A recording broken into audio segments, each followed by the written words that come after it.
guys, welcome back to another episode. Today, by popular demand, we have Ian back, and today we're going to be talking about a little bit about Hunter Biden, but we're also going to focus more on the abortion debate, which is something that you guys know that I speak a lot about, I'm so passionate about, and we have another male perspective on it too. And I know a lot of feminists say, you man can't really talk about this, but I think Ian is, I applaud him and to give him the power to speak about this as well. So, Ian, welcome back to the show.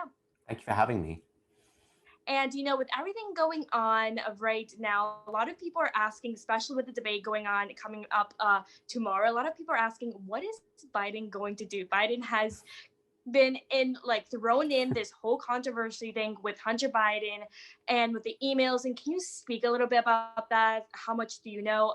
Because I feel like a lot of my audience, I know the history about Ukraine, everything can get a little wishy-washy with so many years, the timeline. So if you can explain that a little bit more, we'll be so happy to hear that. Sure. So I'd say that the TLDR for this is that some emails were leaked from a laptop, which is supposedly used to be owned by Hunter Biden. That all of this is alleged, don't have evidence of this as yet, but the claim is that this laptop was dropped off at a repair store in Delaware some amount of time ago. I think it was like a couple of years ago, until it became property of the store. And then the store went through the hard drive and found a bunch of messages, emails, text messages between Hunter Biden and other members of his family, Hunter Biden and various people in organizations and businesses that seemed to imply that there was basically a direct money flow between Hunter Biden and some of these more nefarious organizations in Ukraine and China, and some implication that some of that money was going to Joe Biden himself. So that's really like the core of this scandal, is that the thing we've suspected for a long time seems to be true, in that people were paying Hunter Biden for access to Joe Biden. I mean, it kind of makes sense. Like, Hunter Biden is not uniquely qualified to be on the board of a lot of these companies. He's not a particularly successful guy. He's not a particularly smart guy. The only thing he has going for him is that his last name is Biden. And so we all knew this for a long time. It's just now we have what seems to be pretty direct evidence of this. And so it's going to be interesting to see how Biden continues to handle it. He's basically been ignoring it. It's really requires the support of the mainstream media, who are kind of avoiding asking him about it too. So the debate is going to be really Trump's last opportunity to not go down the rabbit hole he did last time of just trying to outshout him, of just asking him over and over and over again, like, Joe Biden, is this you in these emails? Like, is he talking about you? How much money did you get from this? It's going to be interesting to see if Trump has the discipline to push on this point, because this is the last chance I think Trump has. This shows that Joe Biden and his family are deeply corrupt, certainly far more corrupt than the mainstream media have painted Trump has in the last 4 years. And so if you can't beat someone whose son was taking money from China and Ukraine to get access to your father, then you don't really deserve to win, in my opinion. So you would agree that, Trump's strategy of going after this whole scandal would be best in favor of Trump? Because I feel like a lot of people have mixed emotions about that. People are like, maybe the average Americans are not really invested in this that much. So who knows if that's really going to change some minds. But do you think that it would be good for Trump to go heavy on Biden, especially on this topic in the debate? Yeah, I think so, because Biden has been presenting himself as a return to normalcy. He's been presenting himself as a return to a good, safe, secure feeling. And that doesn't work if you're taking money from companies in Ukraine and China to influence policy. And so I think Trump needs to hit him hard on that, because it's about Biden. I think Trump spends a lot of time talking about himself. And that's fine for people who are already voting for him or are leaning towards voting for him.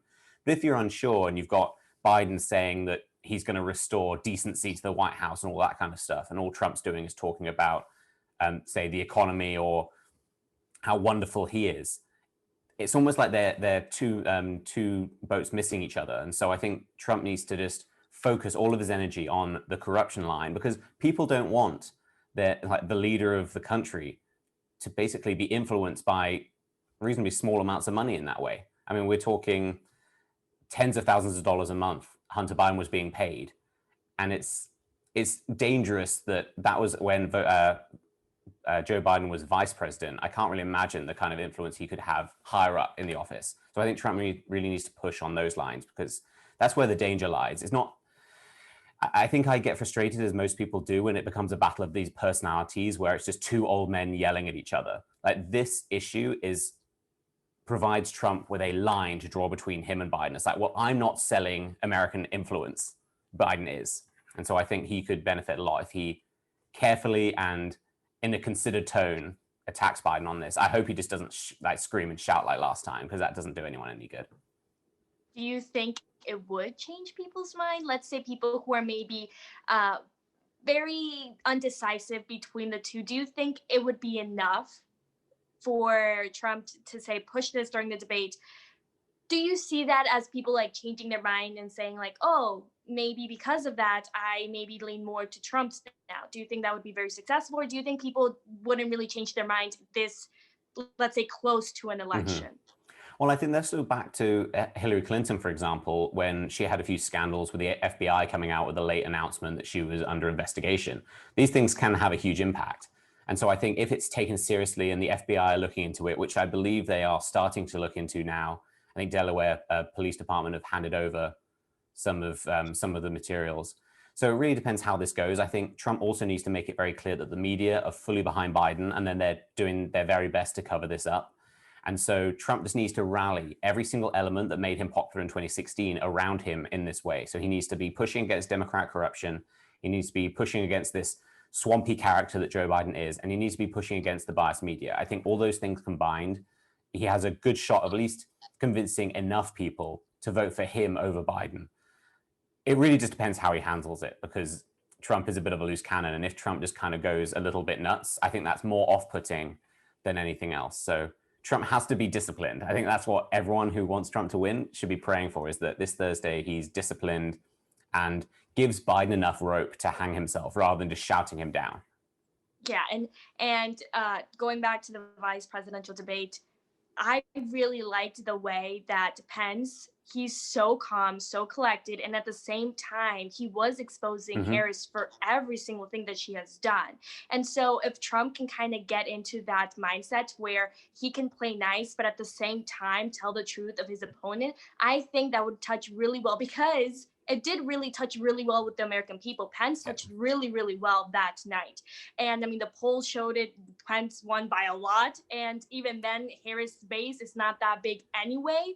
So I think this could really help him if he takes what you said and really, really, tries to be a little bit more professional, but presenting the truth. I think that could really, really help him in the end. But going back to the whole Hunter Biden scandal, in your opinion, why do you think, if it was Hunter Biden who did, drop off this computer, why do you think that he didn't pick it up? I think probably because he's stupid. I think most things in politics, people always assume all these politicians are deeply intellectually overburdened. They think every decision is as a result of months of planning and plotting. A lot of them are just not very bright. And I think Hunter Biden is clearly not very bright. He's made a lot of mistakes. He's done a lot of bad things. He's said a lot of bad things. He's also a drug addict. And so they're not exactly known for their reliability. So he probably just dropped it off and forgot about it. He's probably entitled. He's very wealthy because of his dad's name. So he probably doesn't have time to pick up a broken laptop. I think that's what it comes down to. I think people who are looking into this deeper than it is are probably overshooting the mark. He's just not very bright. I think one other thing I'd like to say too is that this scandal has quite a few elements. And I want to implore everyone watching and everyone who talks about this to focus on the right part. So I think one part, which we've already talked about, is the corruption element, where Hunter Biden seems to be basically selling American influence. But there are other parts where people have been posting on Twitter a lot, and the QAnon folks have been going nuts about this part, is that it appears that there's an allegation that Hunter Biden is engaging in sexual activity with minors or sexually inappropriate conduct with minors, and he's engaging in drug abuse, those kind of things. Please, please, please, please, please don't focus on that. I'm not excusing it. I think it's despicable. But this has to be used in order to attack Joe Biden. And what Hunter Biden does online in his personal life, or what he does in terms of taking drugs, is nothing to do with Joe Biden. If anything, that can make Joe Biden look sympathetic as the father who's struggling with a problem that a lot of other American families will understand. The focus has to be on the elements of Hunter Biden's behavior which are directly linked with Joe Biden. I've seen a lot of people posting, I'm sure you've seen it too on Instagram and Twitter, people posting videos of Hunter Biden looking really awful on drugs. That does nothing to attack Joe Biden. That makes Joe Biden seem like a normal human being. Like the opposite needs to be true. Joe Biden needs to be seen as someone who is directly selling American influence. And so I just hope that Trump listens to the corruption side rather than kind of prodding the QAnon style side of just talking about, oh, this is another big part of human trafficking. This is just another part of this general part conspiracy, part truth that is important to talk about, but it's not relevant here. I just really hope that Trump stays focused on what is important regarding Joe Biden and not Hunter Biden. Especially with the limited time that he does have to change people's minds. I think it would be in the best interest to just really focus on that.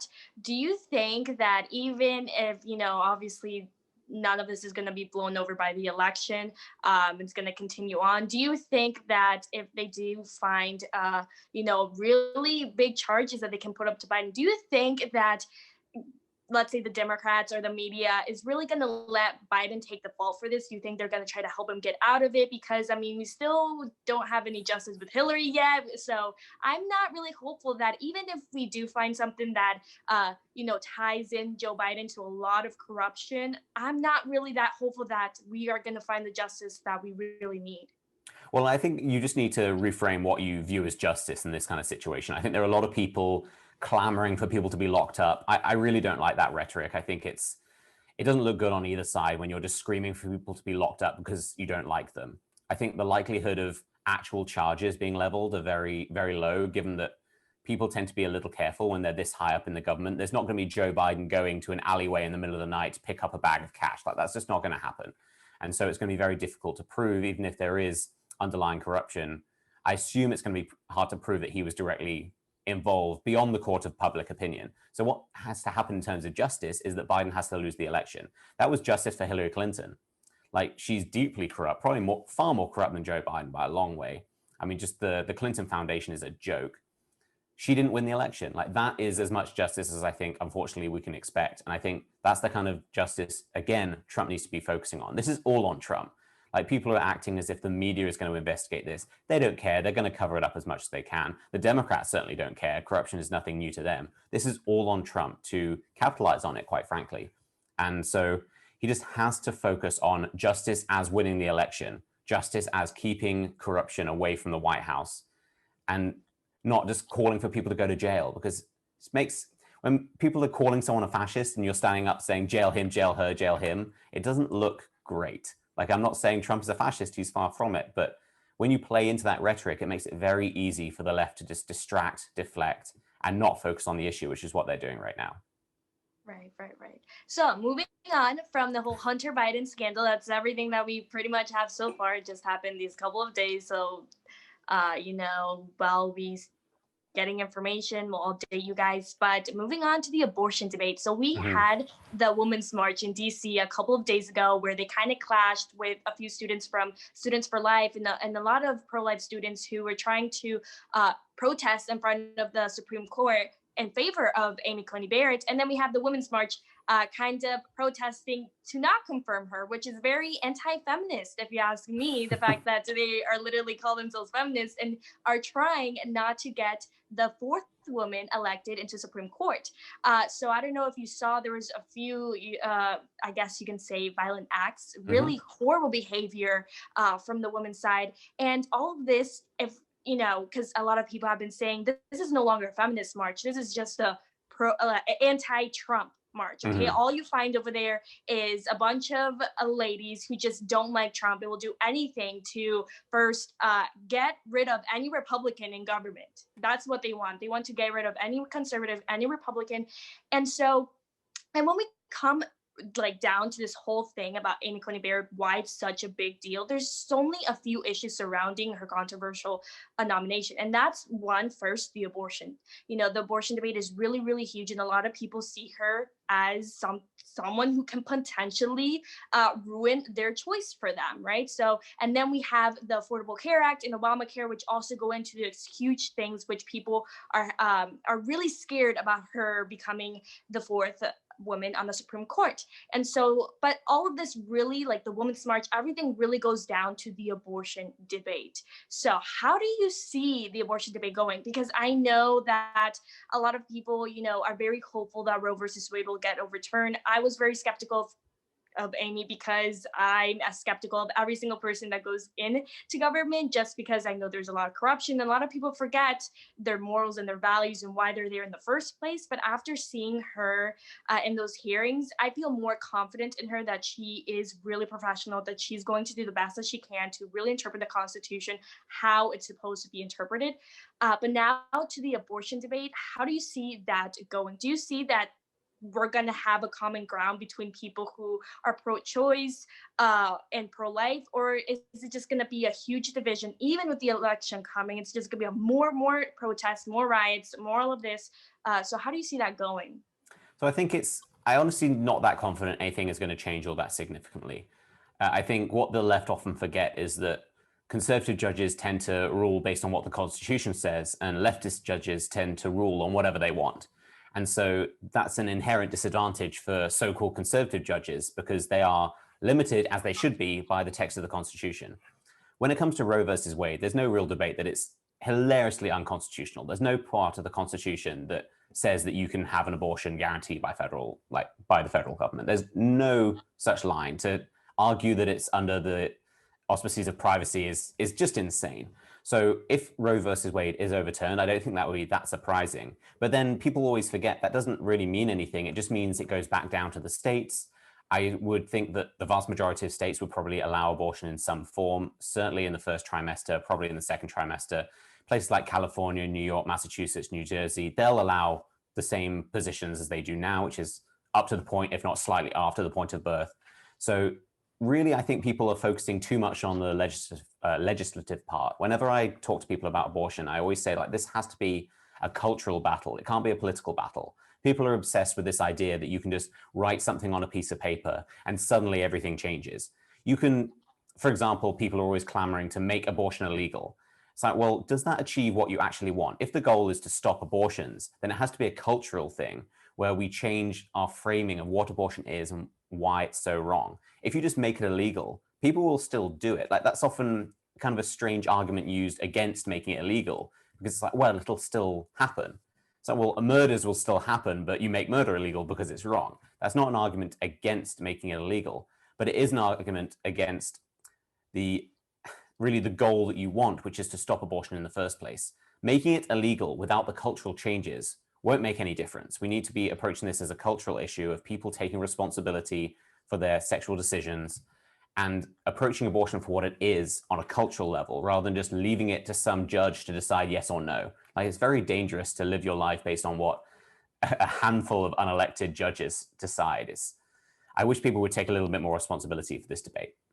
Right. Yeah. And I totally agree too. I totally think it has to be a cultural change. I mean, the first step into I feel like making abortion illegal is changing the cultural perception of abortion. Because like you said, even though Roe versus Wade gets overturned, it's still going to go to the states, and most majority states are going to still allow abortion. Yeah. And so what that does is that now we have to go into those individual states then and now be like, okay, now we have to now kind of go back. We kind of take a step back and we have to, again, do everything that we're doing now, which is to teach people and to educate people about the abortion and all that. We kind of have to do that again. So it's not really like we're going a step farther into our goal. We're kind of taking a step back either way because we still have to do the same thing we are doing now. And those states, majority, that's still going to allow abortion. And so it has to be a cultural change. And I feel like when it becomes that cultural change, if I'm hopeful that we will probably see it in, my generation, because I want to think that my generation, Gen Z, is becoming very conservative and very pro-life.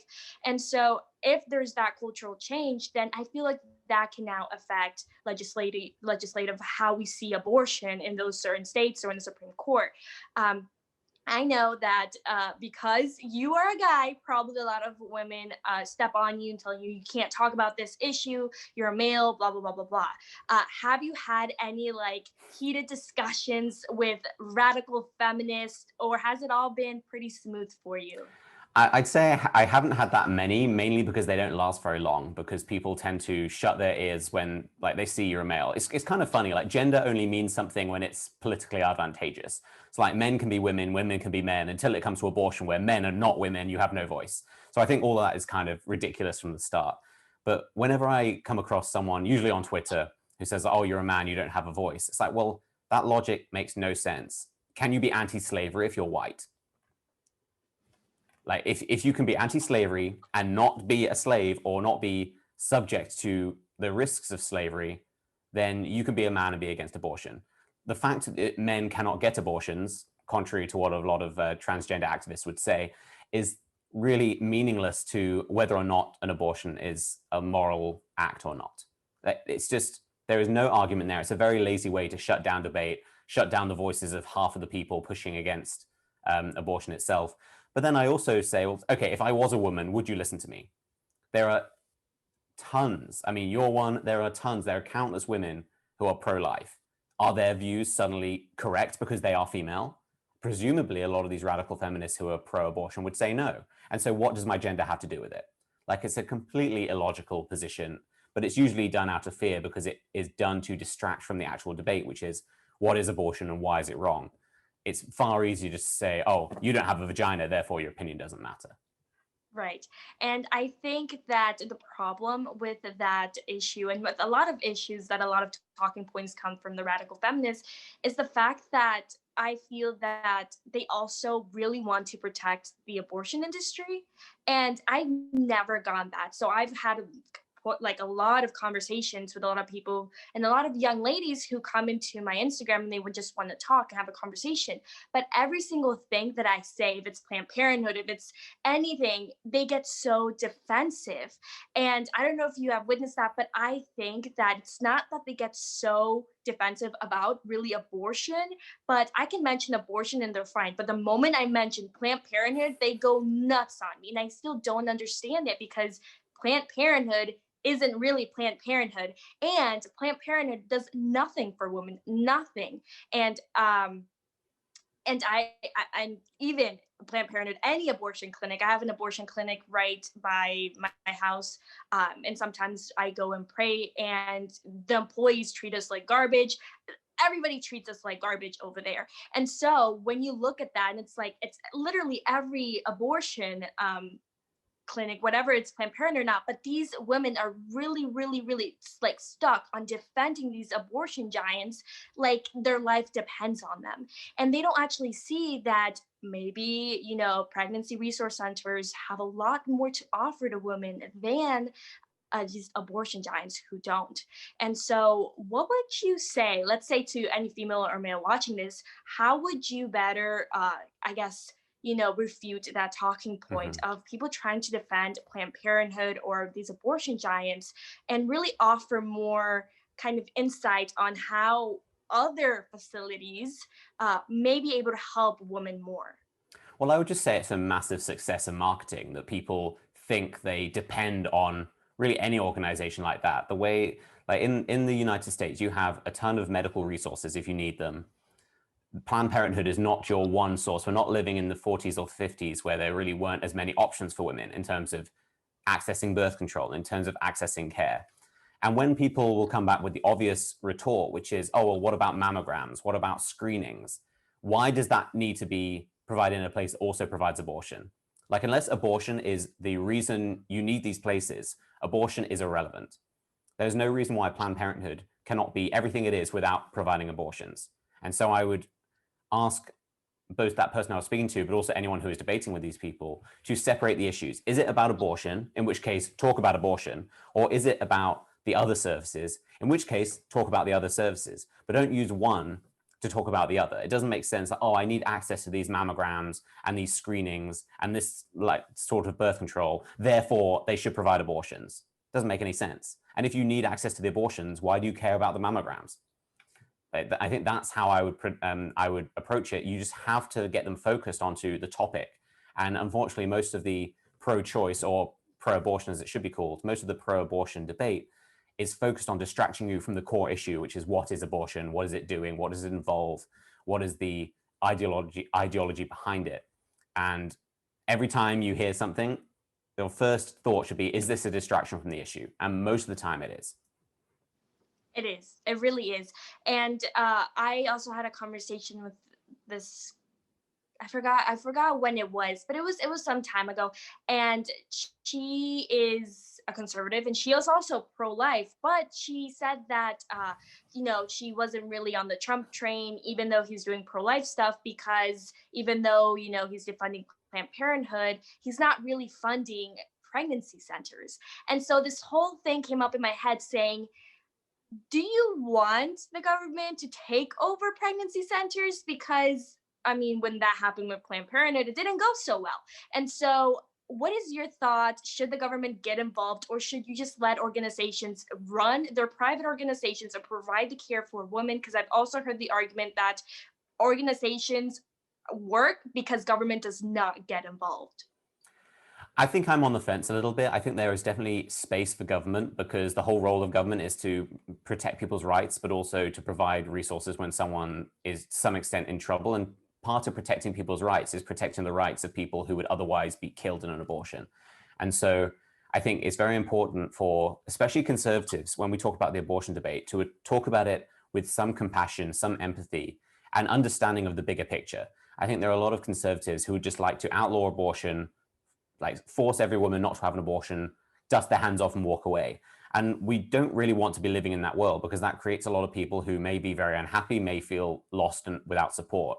And so I think the role of government can be to provide heavy resources behind adoption, for example. Like adopting a child in the United States is ridiculously difficult. I've spoken to multiple people who have struggled for years. And the number of children who would want good homes, that's absurd to me. And if your one decision between having an abortion and not having an abortion is, are there resources for the child? I feel like there is a role for government to draw a dividing line sometimes, to provide enough resources where it is not a worthwhile decision to have the child aborted, if that is truly your feel. Often that is not the feeling that drives the decision behind a lot of abortion. But if that is, I think that's an area government can help. And so it is important for private organizations to exist, but there is some role for the government to play. It just has to be focused in the right way and targeted with the right style of resources. Yeah, right. And I totally agree with that too. I feel like it can get iffy, that conversation, because you really don't know what really you want. I totally agree that the government should provide these resources, and there is a lot of pregnancy centers that get a lot of help from the government funding, and I also think that organizations that are private do amazing work as well. So I feel like if we have a balance of both, Mm-hmm. it would be a lot better, but not have one just ultimately the government take over every single pregnancy resource center. And that doesn't really go so well, because again, even though we're living in Trump's America, that will change. Mm-hmm. And you don't want whoever's in charge to now be in charge of pregnancy centers and being able to regulate them and look over them and all that. And so I totally agree with that. Has there been, what is one topic, one talking point that you think may be hard to refute as being pro-life? So playing devil's advocate, what's the one talking point that is just so hard for pro-life, for you to kind of be like she said this, and it's really, really hard to refute?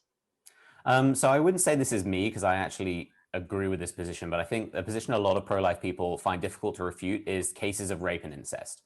So I'm in favor of abortion as a last resort in the case of rape and incest, where say it's causing significant mental distress and the long-term impacts of that will be unavoidable.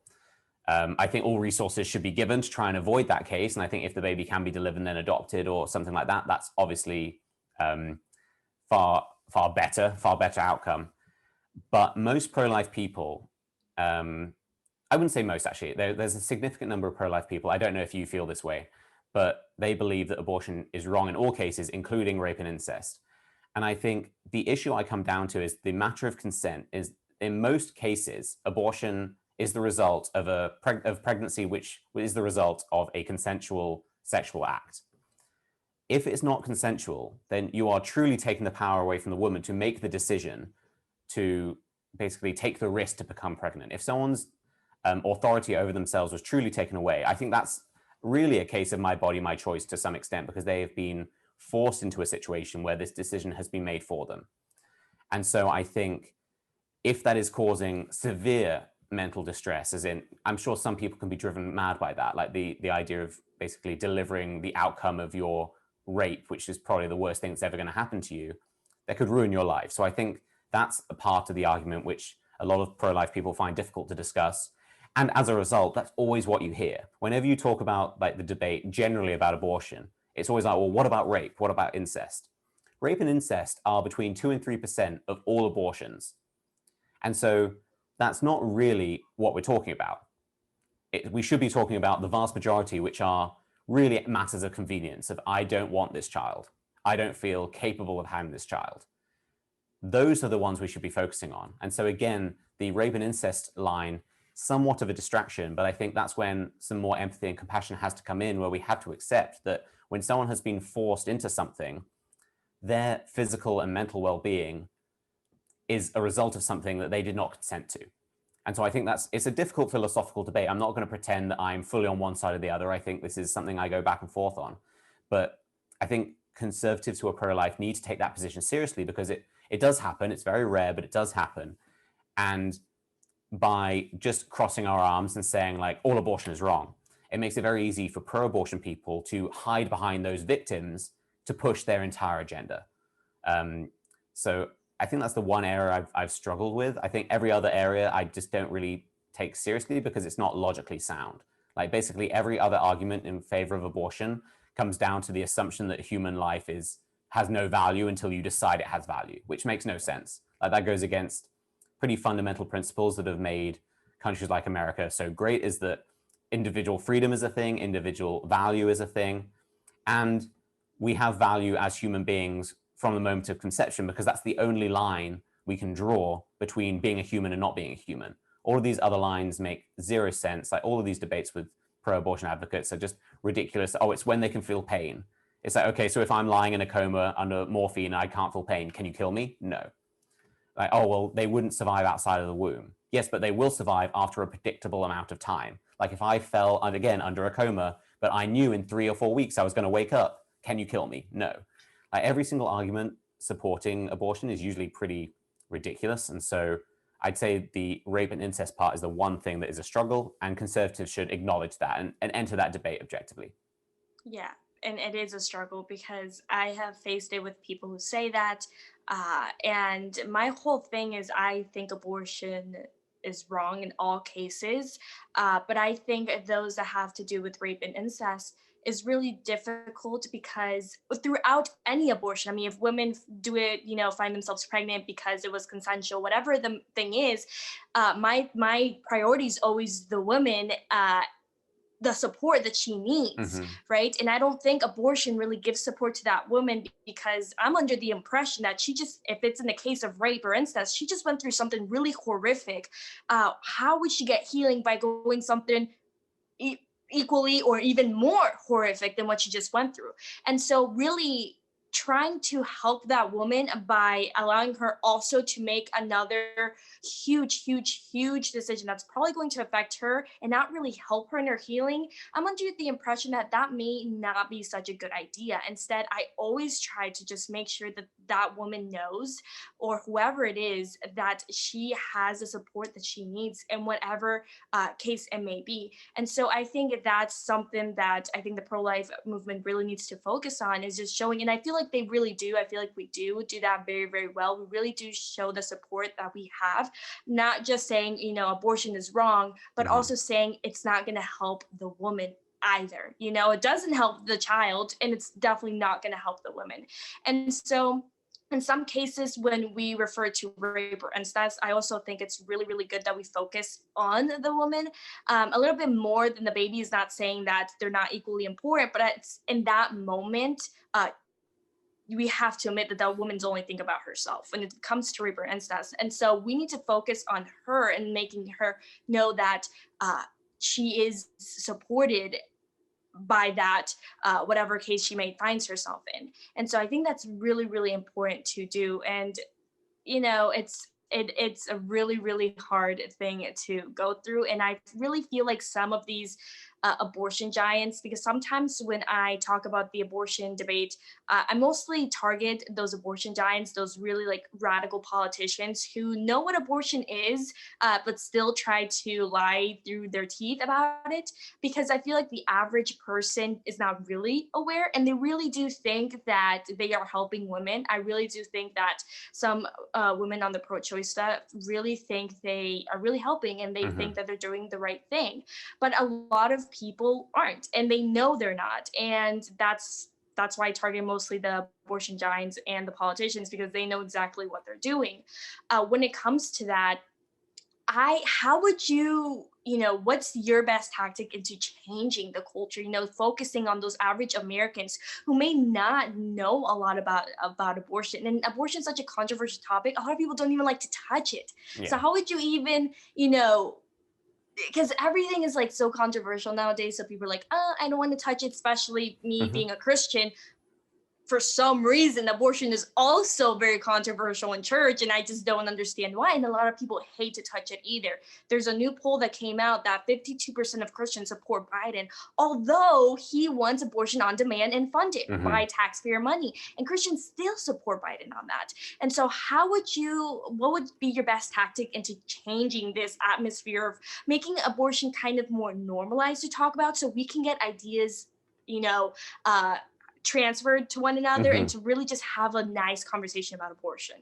Well, I'm not sure you can have a nice conversation about abortion, but I think it's important to have a conversation. I think this is something the left say a lot, which is sometimes I agree if it's in the right context, which is to have uncomfortable conversations. And I think a lot of people, I think the average citizen doesn't really want to have difficult conversations. I imagine it's like being, again, to use the analogy, being anti-slavery during the era of slavery, but not having too much of an ability to change anything. Is a horrible thing to think about. So it's easier just to sit back and not think about. I think we need to, something I always try and get people to do is just to live in reality. Like, unpleasant reality is better than a pleasant fantasy. And I think a lot of people often prefer just to build a fantasy around themselves where they ignore things that are going on and very real. And they prefer to live in that dreamland rather than looking in the mirror of their society more generally, and like, well, this is bad. This is detestable. How do we do something about it? And I think it's the feeling of powerlessness that people have with an issue like abortion, of like, there's nothing you can do as an individual, is often what people think. But there is. Like, you can take responsibility for your actions. Ultimately, underlying abortion is a evasion of responsibility. For most people who have an abortion, it's just people not wanting to take responsibility for the choices they've made. That might sound callous. I'm sure there's a lot of, if there are any radical feminists who are pro-abortion watching this, they're probably losing their mind right now. It's like, oh, this man saying he doesn't want to take responsibility. Of course, a man would say that. But ultimately, it's for men too to take responsibility for their decisions. I think it's appalling when men, for example, have sex with a woman, get her pregnant, and then leave. I think that's an act of utter immorality that, again, our society shouldn't accept. They didn't used to accept as much, but now it's perfectly normal. A lot of communities have vast single parenthood rates. So that's something that men need to do. Men need to take responsibility for what they're doing. They need to take sex seriously, and they need to take responsibility for the outcomes of their decisions. But in the same way, women need to do that too. Men and women are fundamentally different. One obvious example is that women can have babies, men can't. And so with that, sex is not the same thing. Like, the risks and the outcomes are different. And I think it's a result of people trying to force through the idea that men and women are exactly the same on every single level that has allowed this idea that, like, I should be able to have sex with whoever I want, and I should just be able to basically press a button and undo the results if I don't like the results. I think, again, men need to take responsibility, but women need to take responsibility too. And if you do get pregnant, that was the result. If it was the result of a consensual act, that is a risk. Like, it's not like anyone's having sex and, oh, but I didn't realize you could get pregnant from that. Like, you should know this. That is an outcome. It is now a human being. You are now responsible for that human being. You have a duty to either care for that human being or make sure that human being is cared for. It's beyond you at that point. So I think ultimately, the few points I come back to are living in reality. Like, just because something is unpleasant doesn't mean you shouldn't talk about it. If anything, it's more of a reason to talk about it. And taking responsibility, accepting the risks and the outcomes of your actions, and accepting that you will not basically be a child, sit on the floor, shout and scream until it goes away. Because in a lot of cases, that's what abortion is. I know people always talk about abortion, how it's such an awful decision, it's such a difficult decision. That might be true for some people, but for a lot of people, it is. I know people who've had multiple abortions, for example. You can just undo it and carry on. It's like nothing. And that's the way it's presented by a lot of people. It used to be safe, legal, and rare, and now it's just legal. So it's it's a matter of responsibility, living in reality, and just accepting the reality you live, I think are the really important points I always want to make. You brought up a good point about the equality issue, because a lot of things that surround the abortion debate also surround different issues that I feel like a lot of the left has pushed this thing of equality. So the fact that, and I know famous feminist Virginia Woolf pushed this out in her book, she was saying how, men are allowed to leave and they don't have any consequences. And so we women should do the same. We should have the same equal rights or whatever, the same equality to leave the consequence if it arises. And I feel like that's how abortion got so popular, was the fact that, it was the oppression, and they call it like nature oppressing women, because now you have this whole thing about forced birth. There's no such thing as no, forced it's birth. not forced birth. There's no such thing. It's such a natural process. That's what your body is supposed to do. And so really what it comes down to is the fact that the abortion giants really got these women to think they're oppressed, and not just oppressed by men, but their own nature, their own body, biological body that they were born in. The fact that they are forced to carry a child, the fact that, many women say that I don't need anybody to I don't need, nobody needs my body to help them survive, right? And so it's all about oppression, about it's your body, so you get to do whatever you want. And I feel like that is how a lot of people got trapped in this whole abortion, pro-abortion, pro-choice, because they really see abortion as like oppression. And I think that the feminists, although, I really don't like to say this, but they were clever in doing that, because they started a whole revolution just on that. And not only about the abortion, but now everything. So we have feminists, saying about literally everything, that they want equal rights. And they think that, as you pointed out, men and women are not the same. We are not the same. No matter how much they want to push it, we are not. But they do, and they want to, and they want to believe it's so bad. And so I feel like that is an illusion that they live in. The fact that they think that they also you have the same let's say rights, that they say rights to leave the pregnancy, which is not the case, because you said men can give birth, women can't. They have different responsibilities due to the pregnancy that arises. The men often, not good at all, and men should have totally responsibility to stay in there, but they do have different choices than women, and that's just kind of facts. Men don't carry the baby, but the women do, and that's not a sign of oppression. That's just biology. That's just how your bodies were made. It's not somebody, with puppet strings just telling you what to do. It's literally how it's made.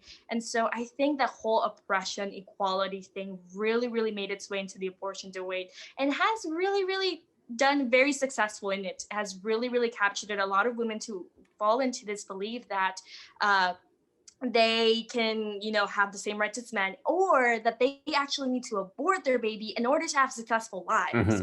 And I can't tell you the countless of, celebrities and people that have said this. Again, oppression, like they can't do it on their own. There's something always oppressing women. And I feel like one of the things that we need to change is liberating women to say that they're not oppressed, they're not victimized by this or anything. And I think that could really, really work. What do you think? Yeah, I think you made a few really good points. I think one thing I want to go back on a little bit is when you said about the equality thing of men can leave, and so women should basically be able to leave too. I feel like that's a race to the bottom. And what we should be doing as a society and a culture is almost a race to the top of like, yes, a lot of men act like garbage. Like, I'm not going to disagree with that. A lot of men treat women terribly. A lot of men act appallingly. A lot of men don't take responsibility. The goal should be, like, we shouldn't want to act like that. Let's act in an elevated way rather than, well, if they get to act like crap, we get to act like crap too. Like, that's a very childish attitude, which I think doesn't say a lot about society generally. In terms of the oppression, I think that's how a lot of the leftist politics works. Like, it's not just about women. They talk about every single racial group. I mean, hear them talk about the African-American community or the Hispanic community. All they talk about is oppression. Like, you are a victim of this system. The only solution is continued power for us. We promise you next time will be the first time that we actually like help you out. I think people need to stop seeing themselves as victims. Ultimately, this comes down to you as an individual deciding whether or not you're a victim or whether or not you are maybe experiencing bad things. Like, not being a victim doesn't mean bad things don't happen to you, but it's how you address and how you handle those bad things. Like, do you see it as, yes, bad things happen to everyone. It's about me taking responsibility and dealing with it as I can. Or is it just me crossing my arms, sitting on the floor and saying, well, the system. And I think that's the problem when you, like, again, coming back to abortion, is a lot of people, like, pregnancy might be a bad thing for you in your life. Like, that might be a terrible thing to happen. It might affect your career. It might make you make decisions you don't want to make. That doesn't really change, though, the situation you're in. There is really no justification beyond the variables I discussed earlier regarding abortion incest that justify you killing a human being. I mean, you've mentioned celebrities. I think one of the singers of Fleetwood Mac said that Fleetwood Mac wouldn't have happened if she had an abortion. It's like, well, a human being is more valuable than Fleetwood Mac. Like, that's how we need to be looking at this, is that, would I be applauded? Let's say if I was a female music star and I had a toddler who was like 2 years old, couldn't survive on their own. Like, toddlers could not survive for 10 minutes on their own. They can't feed themselves. They can't do anything. And it was just too much for me in my career, so I shot it in the head. Like, I would be condemned quite rightly as a murderer, right? That would be appalling. I would be a child murderer. Why is it okay for someone only a few months before, when it could be like literally look like a baby inside? It doesn't really matter the philosophical moment of conception or anything like that. People can abort what look like exactly like babies, and it's treated completely differently. They're looked at as heroes. That's what needs to change. It's the same human being as the hypothetical child I shot 2 years later as it is when it's in the womb. And I think we need to treat that with the same outrage when someone comes out and says, my career only happened because I murdered my kid. Like, we need to treat that in exactly the same way as what people say, like, I was only able to have this career because I was able to have an abortion. It's the same thing. It's just different words, but it has exactly the same meaning. You killed your kid to have your career. And I think the last thing I wanted to say on this is it's almost a weird cult in a way, the way people almost worship abortion, and like it's a sacrifice you had to make. Like, in order to achieve my career, I had to sacrifice something else of value. And that's not the society we live in. Like, you have to make choices, certainly, but the idea that your success was purely due to your abortion, it's like a biblical sacrifice. It's very creepy. And I think that points to almost like a religiousness of the left when they talk about something like abortion, because they truly worship these kinds of institutions. And so I think we need to start treating these things for what they are, rather than the fluff that the left like to pad them with. No, I definitely think that the left has its own religion. I think one of the sacraments is abortion. Mm-hmm. They worship abortion. And so thank you so much, Ian, for joining us. Thank you. And I'll put all your information down, but I'm pretty sure people already know about you. But if it didn't give it away in the background, you have your own show. So you guys can go and listen to him, follow him on Instagram. I'll put everything in the description. But thank you, Ian, so much for coming on. And I hope to see you and talk to you some more in the future. Yeah, thank you for having me.